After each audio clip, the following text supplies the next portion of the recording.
Have you ever had a hard choice to make?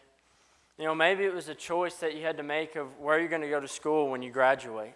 Maybe it was that choice you were making about that person you wanted to date or not date.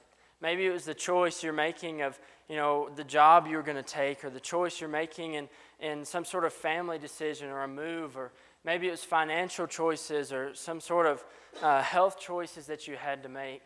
Whatever situation you find yourself in, we all have hard choices that need to be made. And they're hard not because we're just picking something, but rather because so many times those choices, we have to choose one thing and refuse another. You've heard the saying, you can't have your cake and eat it too, right? So many times we have to choose one thing and refuse something that maybe we don't want to. And that can be hard sometimes, can't it? When we look into Hebrews chapter 11 and specifically into the life of Moses, we find that we're not alone in this. That Moses had an important choice to make, either to follow God and the Israelites or to follow the Egyptians and the world. And when Moses had this important decision to make, we see that Moses refused the world. And in our lives, when we have choices to make, we've got to be willing to choose to refuse the world. And so we're going to look this morning at Hebrews chapter 11, verses 24 through 26, and notice three actions that Moses took in order to do this. Number one, Moses refused royalty. He refused royalty. Verse 24 says, by faith Moses, when he was grown up, refused to be called the son of Pharaoh's daughter. What was Moses refusing there? Moses was refusing to be that next guy in line, to be the next, as the grandchild of the Pharaoh, he would have been the next guy, the one to have the most power, the most authority, the most prestige, to be the guy that no one was greater than him. Moses was giving up the opportunity to be the one whom everyone came to, and he could have gotten anything that he wanted. Any place he wanted to go, anything he wanted done, any type of food he wanted, he could have gotten because he was the guy. But Moses realized that it was more important to follow God than any type of royalty or position that he could have here on this earth. You see, we've got to choose to refuse the world. But the second action that we see that Moses did this by was by choosing God over sin. By choosing God over sin. Beginning in verse 25, he says, choosing rather to be mistreated with the people of God than to enjoy the fleeting pleasures of sin.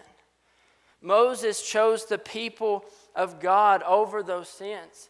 He chose God by choosing his people.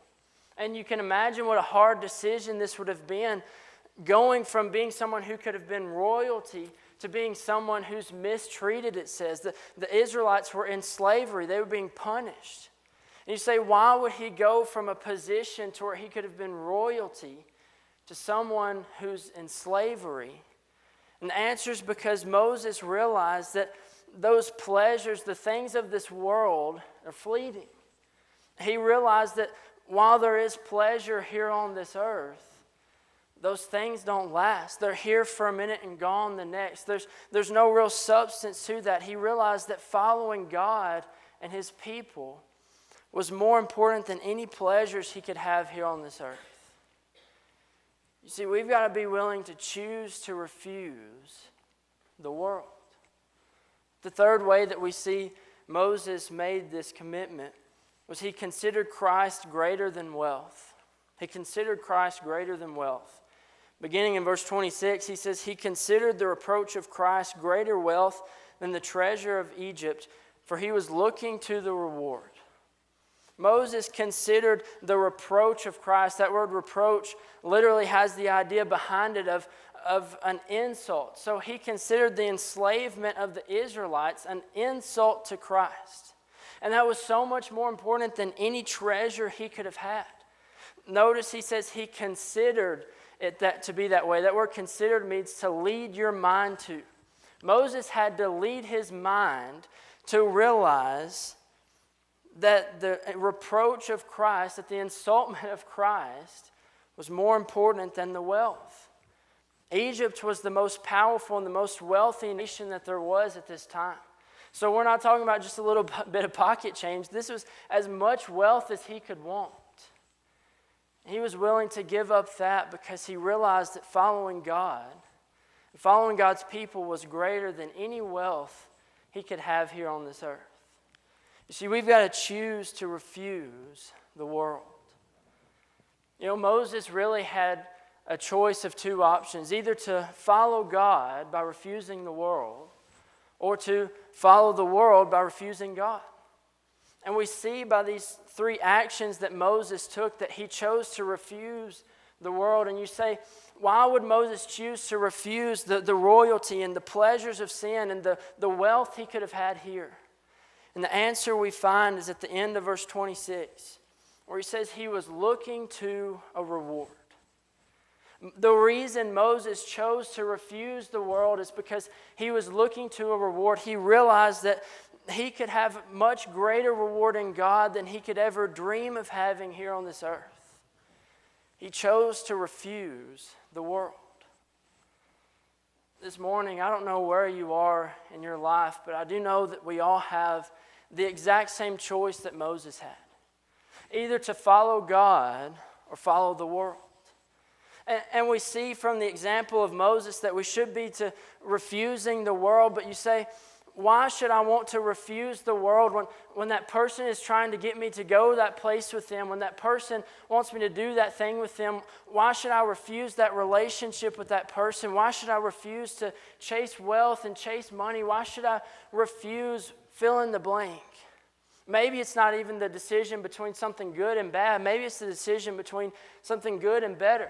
Why should I not just be the guy who sits in the pew, but one who continues to grow and to lead and to serve? Why should I not just be content where I am in my spiritual walk with God, but continue to grow?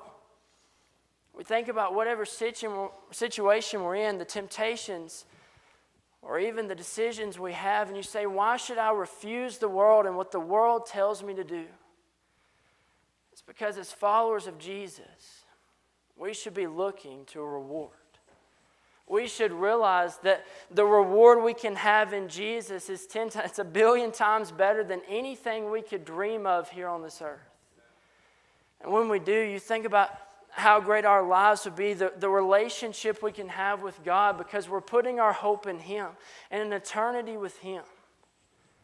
But that only comes when we choose to refuse the world. Why? Because we're looking to a reward, an eternity with Him.